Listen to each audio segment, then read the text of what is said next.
Alexander, the great Volkanovski, is making another title defense at UFC 333 against Movsar Evloev, and I believe Volkanovski is going to get this done, yeah?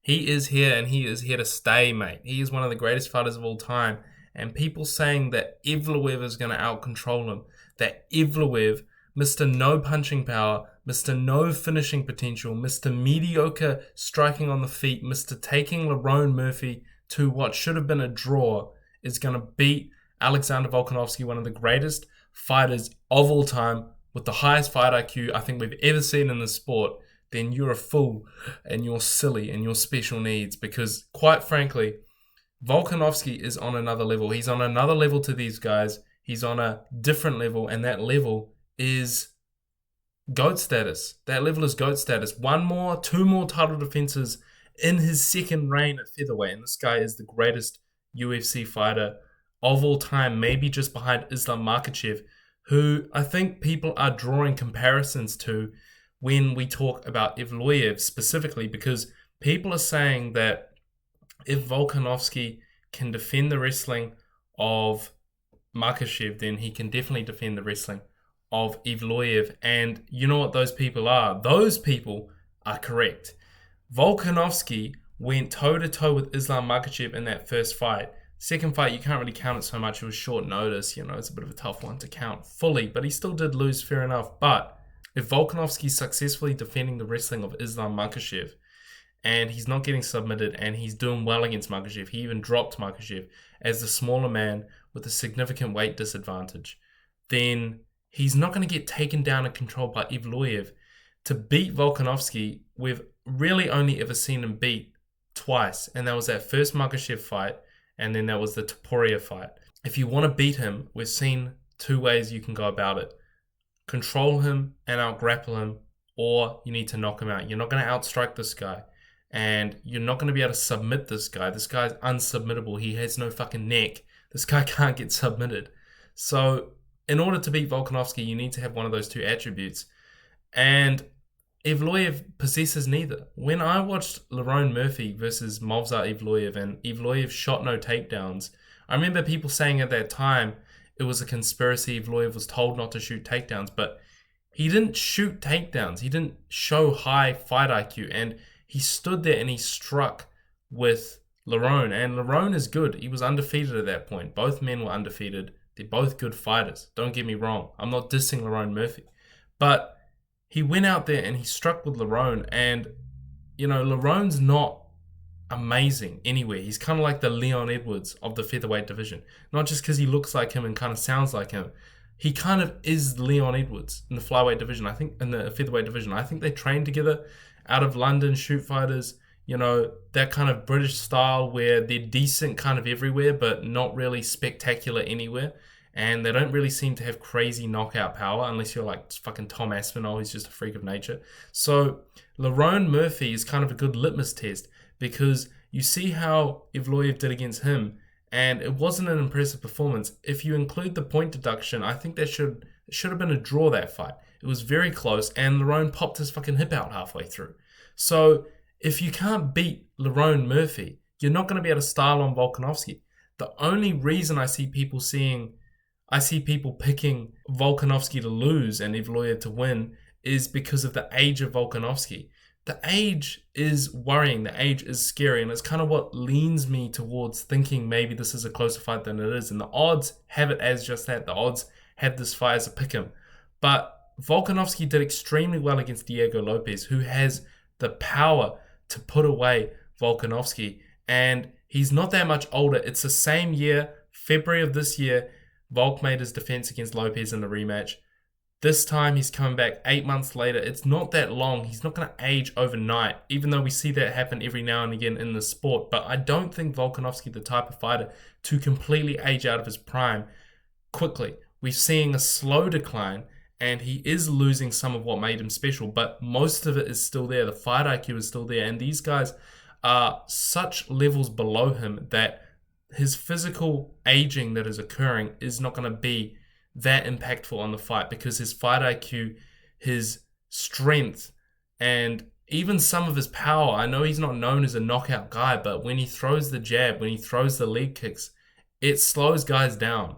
It's kind of not a thudding power, it's more so a volume power where he puts it out there and people have to respect it, fighters have to respect it. So all of these attributes that Volk still has are not going to be counteracted too heavily, I believe, by the aging. You know, it's incredible what he's doing at 38 years old, and it's phenomenal that he's going on the second run at all. But I think he's one of those rare guys that is aging slowly in MMA, despite the damage he's taken and despite the lengthy career he's had. I don't think Volkanovski is losing to a guy like Evloev. I think he beats Evloev, he beats Aljo, he beats Movsar. I don't think he beats Gene Silva because Gene Silva is Lopez, but with better technique. Even though Lopez beat Gene Silva, the MMA math doesn't really make much sense. I think to beat a guy like Volkanovski, you have to have this crazy power, or you have to be 1 in a million Islam Makhachev with insane grappling. So I think Gene Silva probably puts him away, but he cleans out the rest of the division with relative ease. And I'm really looking forward to UFC 333. Like and subscribe and let me know what you guys think about this in the comments below. I'm predicting Volkanovski by decision. I think he's got too many skills. He's got too deep of a tool bag for Evloev, who arguably lost to Arnold Allen, basically went to a draw with Lerone Murphy. He's not this undefeated monster like Islam Makhachev truly is. This isn't a crazy test for Volk, but it is insane legacy, and it does pad his record to be, even more impressive than it already is. And I think it's high time we start having that conversation with Volkanovski, where if he wins this, we might see him and Gaethje go at it. I feel like he's had 2 cracks at double champ status, really just one legitimate crack at double champ status. That first Makhachev fight, the second one, short notice, you can't really count it too much. Wasn't really a fair showing. So I think it's high time with Volkanovski. One more defense, maybe an Aljo after this, because Aljo's a good matchup for him. We need to start giving Volk legacy fights, because Evloev was a good fight, but they wasted his career, a little bit of it, which, is a lot when you're at the age that he is at. So even 6 months is a long time when you're an aging, older fighter. They wasted a lot of his career, his late career, with the Lopez rematch. They clearly wanted Lopez in the spotlight, and it's looking like Lopez is going to move up to 155 and fight Oliveira. So they're giving him, preferential treatment, old Lopez. But we can't just keep giving him like no-name guys. Evloev is decent, right? Evloev is decent. And don't get me wrong, Diego Lopez has a name. He's popular, but he's not like a legacy name on his record.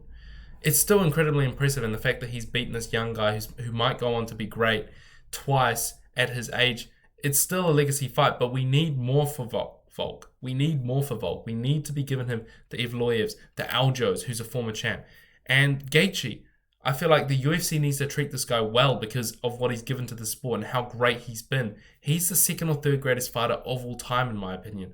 I'm a huge proponent of modern legacy counting as significantly more than Mighty Mouse's fucking 12 title defenses when he won a vacant belt off of 2 wins in the UFC, when Jones had to win 6 in the UFC, when fucking GSP had to win 4 to get a title shot. And then you've got guys like Makhachev having to go on 10-fight win streaks to get the title shot. Of course, they don't have as many title fight wins because they had to go through a crazy ringer because these divisions are much more stacked now. I'm a huge proponent of modern legacy counting as more than the guys of the past. As impressive as the guys of the past are, I rate these modern guys higher because they're going through harder challenges to get to the title and even harder ones to defend that. So the fact that Volk has 7 to 8 title fight wins, Makhachev's got like 7 to 8 as well. Adesanya, Usman, I feel like all of these guys are above the old heads like Mighty Mouse and Jones, but that's a debate for another day.